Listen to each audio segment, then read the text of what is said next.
Out from the marsh from the foot of misty hills and bogs, bearing God's hatred, Grendel came, hoping to kill anyone he could trap on this trip to high Harrow. He moved quickly through the cloudy night, up from his swampland, sliding silently toward the gold-shining hall. He had visited Hrothgar's home before, knew the way, but never before nor after that night found Harrow defended so firmly, his reception so harsh. He journeyed, forever joyless, straight to the doors and snapped it open, tore its iron fastenings with a touch, and rushed angrily over the threshold. He strode quickly across the inlet door, snarling and fierce. His eyes gleamed in the darkness, burned with a gruesome light. Then he stopped, seeing the hall crowded with sleeping warriors, stuffed with rows of young soldiers resting together, and his heart laughed. He relished the sight, intended to tear the life from those bodies. By morning, the monster's mind was hot with the thought of food, and the feasting his belly would soon know. But fate that night intended Grendel to gnaw the broken bones of his last human supper. Human eyes were watching his eagle steps, waiting to see his swift hard claws.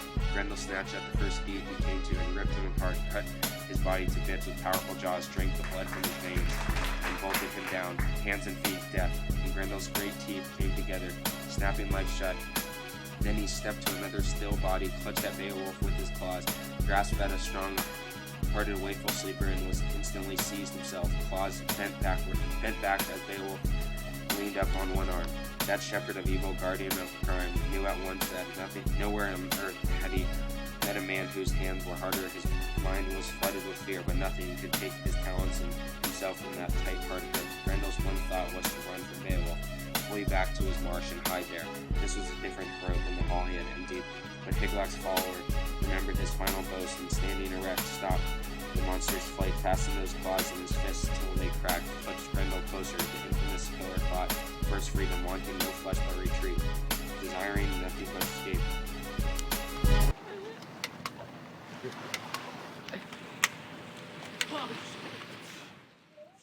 Has been caught, he was trapped. The trip to Harrow was a miserable journey for the writhing monster. The high hall rang, its roofs boards swayed, and Danes shook with terror.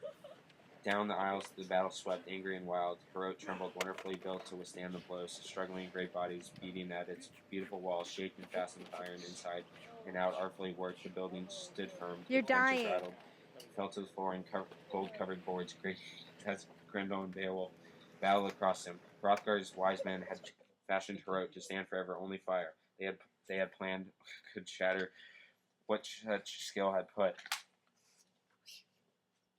Now he discovered, once the afflicter of men, tormentor of days, what it meant to feud that with Almighty God. Grendel saw that his strength was desiring.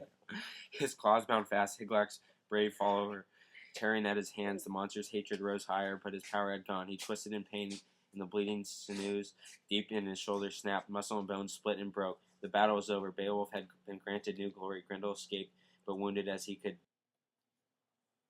Then he saw the mighty water witch and swung his sword, his ring-marked blade straight at her head. The iron sang its fierce song, sang Beowulf's strength, but her guest discovered that no sword could slice her evil skin.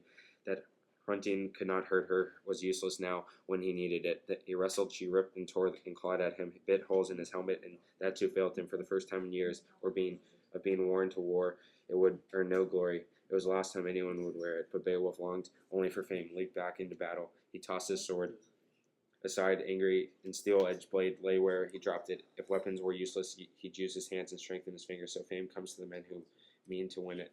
He raised his arms and seized a dagger brown with dried blood and prepared to avenge her only son. But he was stretched on his back, and her stabbing blade was blunted by the woven mail shirt he wore on his chest. The hammered links held. The point could not touch him.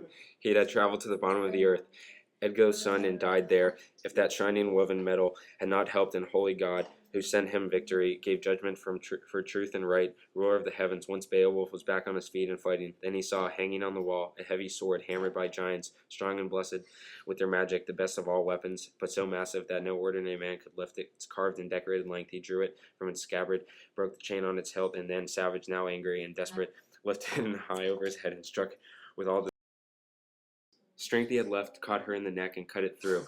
Broke bones and all. Her body fell to the floor lifeless. The sword was wet with the blood, of Beowulf rejoiced at the sight. Yeah.